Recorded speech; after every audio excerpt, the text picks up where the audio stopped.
พี่น้องเข้าอยู่ออกแล้วก็อยู่แล้วคนที่นี่ไปเข้ากันแล้วเลยค่ะพ่อกระบอกท่านพ่อแม่ท่านที่ท่านใจพนมเมื่อคืนแต่มันบอกมันเปลี่ยนของทุก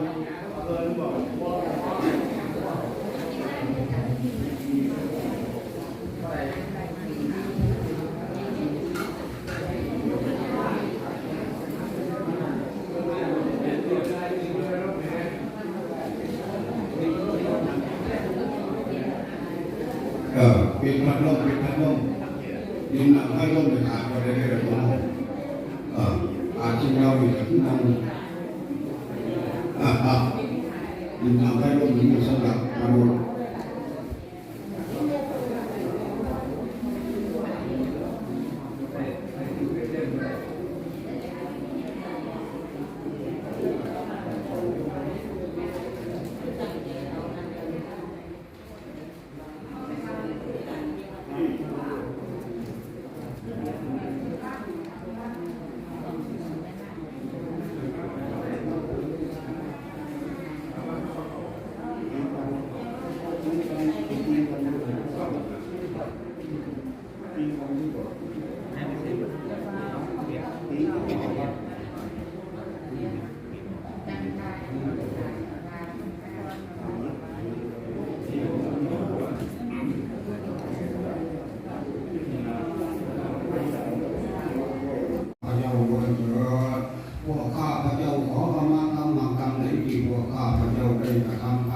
วิปการใดก็ดีด้วยกายก็ดีด้วยวาจาก็ดีด้วยใจก็ดี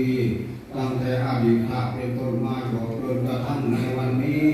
ทั้งที่ตั้งใจก็ดีไม่ตั้งใจก็ดีทั้งที่ข้าพเจ้าระลึกได้ก็ดีระลึกไม่ได้ก็ดีขอทุกพระองค์จงทรงพระเกียรติสำนานจงทรงพระชนมานิยืนนานสูงยิ่งขึ้นไปขอพระองค์ท่านทั้งหลายจงมาประทานพรให้แก่พวกข้าพเจ้าทั้งหลายที่ในสถานที่นี้คนจากสัพพทุกข์สัพพโศกสัพพโรคสัพพภัยสัพพข้อที่ยังไม่เป็นคนไปจากตัวของพวกข้าพเจ้าและขอให้ข้าพเจ้าเอโกปรินานมองลงกาเห็นธรรมเป็นสมเด็จมรรคผลนิพพานเถิดสาธุอิมาติปฏิปายาสัพพสัมปติติยาสัพพทุกขาวินาศยาปริตังผู้ธรรมังฆา ติวะเตปะหายะสัพพะสัมปติทิฏฐิยาสัพพะทุกขาวินาศยะปริตังทุกโตอะระหะโตสัมมาสัมพุทธัสสะนะโมตัสสะภะคะวะโตอะระหะโตสัมมาสัมพุทธัสสะนะโมตัสสะภะคะวะโตอะระหะโตสัมมาสัมพุทธัสสะพุทธังปะระนังกัจฉามิธัมมังสรณังกัจฉามิสังฆังสรณังกัจฉามิทุติยัมปิพุทธังสรณังกัจฉามิทุติยัมปิธัมมังสรณังกัจฉามิทุติยัมปิสังฆังสรณังกัจฉามิอติยัมปิพุทธังสรณังกัจฉามิอติยัมปิธัมมังสรณังกัจฉามิอติยัมปิสังฆังสรณังกัจฉามิโอยักเขตังโลกัสสามิปะหุงสนาสัมมาปิเนเมตัสสะพุทธังกังกิเมกะรังปุริตังโวนัสสะเสนามาตังกานาจิตตังมะวิธินาจิตตวามุนิโกตังเอตัสสะภะวันตุเตชะยะมังกัลลานิมานิเยกะมะมิโยจิตตัสสะปะทันติโกตังปะนาลัมมะคัมมะธัมมะตาตยะพันธันเตสุนันตวิธินาจิตตวามุนิโกตังเตตัสสะภะวันตุเตชะยะมังกาลานินานาจิลิกัจจวานังอติมังกะพุตังกาวะจิตากัมมัสสะเนวัตถุทาลุนังตังเมตังโพเสตวิธินาจิตตวามุนิโกตังเตตัสสะภะวันตุเตชะยะมังกาลานิปุถิตัสสะธรรมติอังกัสสุรานุนังตังคาวันติโยชนะปะทังปุริมาละวันตังเยเตปิสังฆตัมมัโน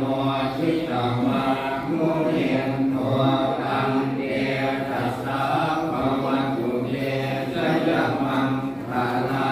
นิปาตวานาคาตมุตรังจิวัฏฐากิริยาติญญายะโกตวัจนังสยกายมังเจสันเตนะโสมะวิธินาจิตตวามุนิโกตังเตตัสสะภะวันตุเตชะยะมังคาลานิสัจจังวิหาจวัตติสัจจักวาทะเจตุมาตาวิโรติธรรมะบูชาพระพุทธก่อนนะโมตัสสะภะคะวะโตอะระหะโตสัมมาสัมพุทธัสสะนะโมตัสสะภะคะวะโตอะระหะโตสัมมาสัมพุทธัสสะนะโมตัสสะภะคะวะโตอะระหะโตสัมมาสัมพุทธัสสะสาธุ อ อิมังสุปาพดัตนาสัมปันนังสาลีนังโภชนะชนังพุทธกังวรังพุทธัสสะปุเสมาสาธุข้าพเจ้าขอบูชาด้วยโภชนะข้าวสาลีพร้อมด้วยอาหารและน้ำอันประเสริฐนี้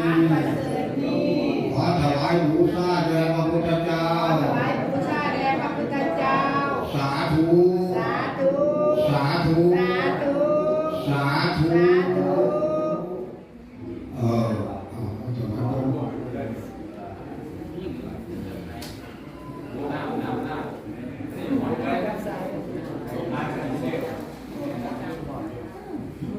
กับผู้ที่แบบพันไปแล้วเนาะอันเนาะเอาสมาธิกระด้างเราบัดกับพระเขาสุทินังมัตตเมธานังอาสัมมุลละโหศีลาทานังนิพพานังบาลมังสุขังอายุเทติภาลังเทติวันนังเทติสุขังเทติอนาคเตกาเลเรามีดีในทานการถวายของยงสำเร็จอาสาวะไขสิ้นไปนางคำหลองสันดานซึ่งกับพิรวัตถุนาทานนิพพาปัจเจโยโหตุสาธุอิมานิมายังพันเตภัตตานิสัพพริวารานิภิกขุสังคัสสะโอโนเสยามาสาธุโนพันเตภิกขุสังโฆอิมานิภัตตานิสัพพริวารานิปฏิคันหาตุอัมหากังทิคารตังทิตายาสุขายาข้าแต่ท่านผู้เจริญพวกข้าพระเจ้าทั้งหลายขอน้อมถวายบิณฑบาตพร้อมด้วยภัตตาหารพร้อมด้วยปัจเจกชยทานทั้งของที่เป็นบริวารทั้งหลายเรานี้ขอถวายแด่พระสงฆ์ขอพระสงฆ์จงรับแล้วเพื่อให้เป็นประโยชน์และความสูงแก่พวกข้าพระเจ้าทั้งหลายและญาติของข้าพระเจ้าทั้งหลายที่ร่วงรับไปแล้วนานมีบิดามารดาเป็นตนข้าบิดามารดาทุกขอให้พ้นจากทุกข์ข้าบิดามารดาถึงสูงขอให้สูงยิ่งขึ้นไปในอนาคตการเงินหน้านุ่นเถิด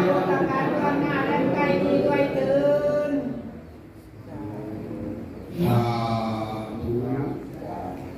นะโมตัสสะภะคะวะโตอะระหะโตสัมมาสัมพุทธัสสะนะโมตัสสะภะคะวะโตอะระหะโตสัมมาสัมพุทธัสสะนะโมตัสสะภะคะวะโต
สังคัสสะ นิยเทมา นาเทมา อานุพันเต อายุมันเต ภิกขุสังโฆ ภิกขุสังโฆ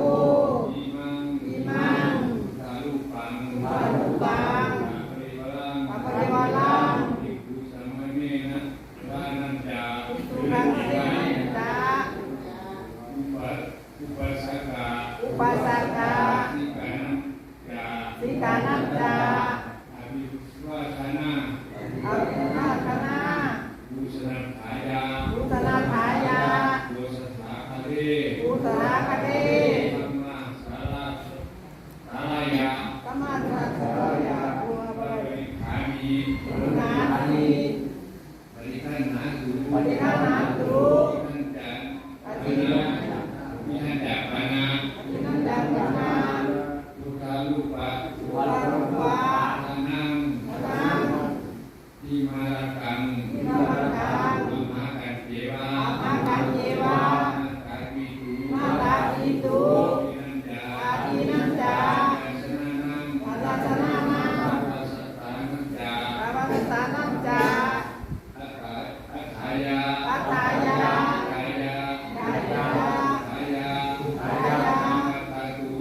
อาราตุ อาเจกอาคาวิสุทธิเจริญ อาจารย์พระพุทธองค์เจริญ ข้าพเจ้าทั้งหลาย ข้าพเจ้าทั้งหลาย ขอถวาย ขอถวาย พระพุทธรูป พระพุทธรูป ของบริวารทั้งหลายเหล่า ขอ นี้ บริวารทั้งหลายเหล่านี้ ถวายแก่พระภิกษุสงฆ์ ขอถวายแด่พระภิกษุสงฆ์ ขอให้พระภิกษุสงฆ์เจริญ พระภิกษุสงฆ์เจริญ ผู้เจริญขอพระภิกษุสงฆ์โปรดจงลา ขอพระภิกษุสงฆ์โปรดลา พระพุทธรูป พระพุทธรูป ของบริวารนี้ ของบริวารนี้ และปฏิสถานในรูปโบสถ และปฏิบัติธรรมในโลกโลกโลก หรือว่า หรือว่า ในสราลงธรรม ในพระราชธรรม เพื่อเป็นที่กราบไหว้ เป็นที่กราบไหว้ และบูชา และบูชา แก่พระพุทธแก่พระภิกษุสงฆ์ แก่พระภิกษุสงฆ์ และสามเณรทั้งหลายด้วยแก่ผู้บาสงฆ์บาสิกาทั้งหลายด้วย พระสงฆ์สามเณรอุบาสกอุบาสิกา แก่การถวายพระพุทธรูปนี้ ขอให้โปรดเป็นไปเพื่อประโยชน์ได้แก่คุณได้แก่พวกเจริญข้าพเจ้าทั้งหลายด้วยแก่เยซูทั้งหลายด้วยแก่ดาลิยาติชุนแก่ธรรมศาสตร์ทั้งหลายด้วย